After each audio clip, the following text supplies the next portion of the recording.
morning. Yes, you might even see some rays of sunshine coming through. It's my spotlight. I couldn't change the camera to get rid of that, so it just looks like I'm a little angel today.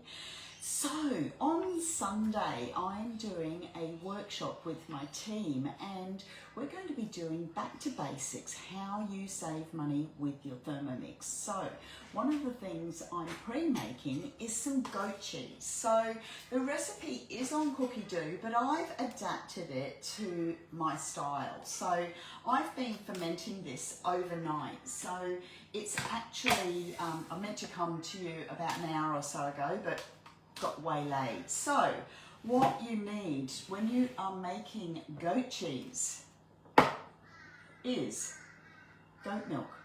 Simple, that's all. Goat milk. I use the UHT. You'll get a better yield with goat cheese, UHT than if you buy fresh. Don't ask me why, I don't know. So, but anyway, I just have experimented and that's what I found. So this has been fermenting overnight. Actually, it'd be better if I pour it out. So what we need to do is pour this out and let it strain. Now you strain it for a couple of hours. So the longer you strain it, the thicker your cheese will be. So hopefully I'll get to come to you a little bit later this afternoon and show you the finished result and how much money you can save by making your own. Super simple. It's a carton of goat milk and some lemon juice and ferment. So this looks really watery, but it's going to strain through my, now if you have a muslin, it will strain through your muslin or your chucks cloth, a new chuck shop cloth. I actually messaged a couple of people to see if they had a nut milk bag, and the two people that I know make their own yogurt and make their own cheese said, I just use a chucks cloth.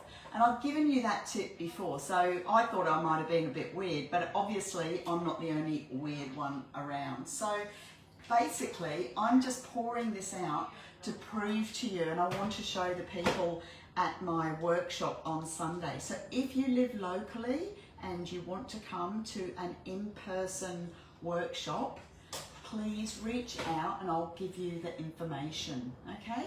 So that's just going to strain for a couple of hours. And I thought while I'm here, I will show you the two different spatulas for getting your basket or your simmering basket out. So the TM5, TM6 spatula has a much lower trajectory. So it only comes out that far, whereas your TM7 spatula is much higher. See how that comes up a lot higher? So this one comes out this way. Horses for courses. This one is a little bit trickier. I'm just making sure that this isn't going to, I'm just going to sit that, actually I'm not, I'm just going to let that drip down. If that starts to come up too high, actually what I'll do, I won't wait, I'll do it straight away and put that into there.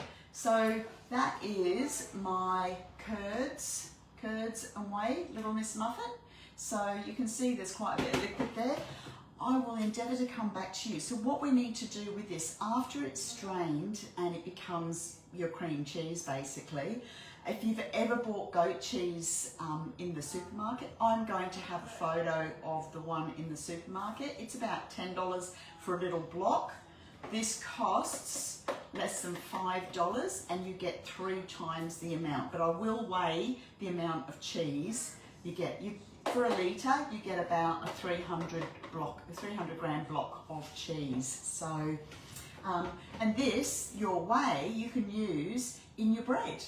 So I wouldn't use it in scones because it is a little bit sour, but definitely use that in your bread. That would be absolutely fantastic. So no waste. That's one of the things I absolutely love with my Thermomix, is having no waste or very little waste. So I'm going to let that drip away for a couple of hours. I say the longer you let that ferment, or not ferment, let that drip, the thicker your cheese will be. So The other thing I'm going to be making on Sunday, I'm making ahead of time, I'm making some brown sugar. Do you know how to make brown sugar? So super, super easy. So I'm making brown sugar.